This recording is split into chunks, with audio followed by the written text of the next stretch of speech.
Assalamualaikum warahmatullahi wabarakatuh. Jadi ini pertemuan kedua kita, yaitu kita akan membahas tentang geografi sumber daya alam. Jadi seperti yang minggu lalu yang telah kita pelajari bahwa geografi adalah ilmu yang mempelajari tentang bumi, permukaan bumi, baik itu fisik maupun non fisik.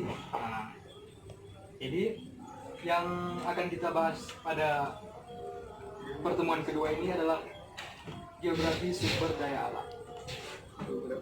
Jadi geografi sumber daya alam ini dia terbagi ke dalam dua, hayati dan non hayati. Jadi dia hayati tersebut terbagi tiga lagi. Apa itu? Tumbuhan, pertanian, hewan, peternakan, termasuk perikanan juga. Itu yang hayati. Kemudian ada yang non hayati. Nah, seperti air, angin, tanah. Seperti kita contoh yang ada di Kalimantan. Itu banyak hasil-hasil tambang seperti nikel. Itu sumber daya alam di Indonesia. Jadi Indonesia ini penuh dengan kekayaan sumber daya alam. Apa sumber daya alam yang ada di Indonesia? Emas, nikel, dan lain-lain. Tambang, batu bara, semua itu banyak di Indonesia. Tapi karena tidak pandainya Indonesia dalam mengolah, sehingga banyak orang luar yang datang. Di kota Langsa ini sumber daya alamnya itu salah satu mangrove. Jadi banyak dijadikan tempat pariwisata. Itu merupakan sumber daya alam yang kemudian diolah menjadi pendapatan bagi kota Langsa. Jadi program dari Pak Wali Kota, yaitu Pak Usman Abdullah, beliau menerapkan bagaimana agar menarik bagi pariwisata di kota Langsa.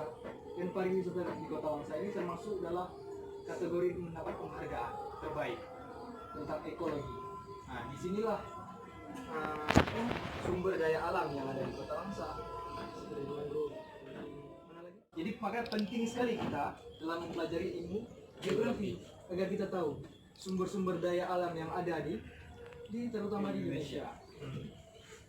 Jadi pada pertemuan kedua ini kita akan membahas seluruh tentang sumber daya alam yang ada di Indonesia. Nah, seperti kita contoh emas yang ada di Papua, di PT Freeport. Di situ banyak hasil-hasil cadangan emas. Tetapi karena Indonesia kurang dalam pengelolaan, sehingga diberikan kepada perusahaan asing. Makanya program dari Pak Jokowi pada tahun ini, yang tahun sebelumnya juga, beliau menarik saham dari PT Freeport sehingga 70% ada pada Indonesia, sehingga 30% itu masih tetap di tangan warga asing, tangan pemerintah asing. Jadi penting sekali kita dalam memahami agar seperti di kota Langsa. Apa sumber daya alam yang ada di kota Langsa? Seperti di mangrove, itu merupakan sumber daya alam pesisir. Paham? Pernah ke mangrove kan? Bagi kalian akan cari di mana-mana saja sumber daya alam yang ada di kota Langsa. Itu kan. Jadi minggu depan nanti kalian bawa, boleh catat ataupun boleh difoto ataupun boleh dikirim email.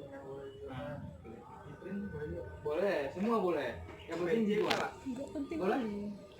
Boleh? Boleh. Yang penting nanti minggu depan ketika ditanya paham. Kalau nggak paham, berdiri lah. Paham diri hukuman.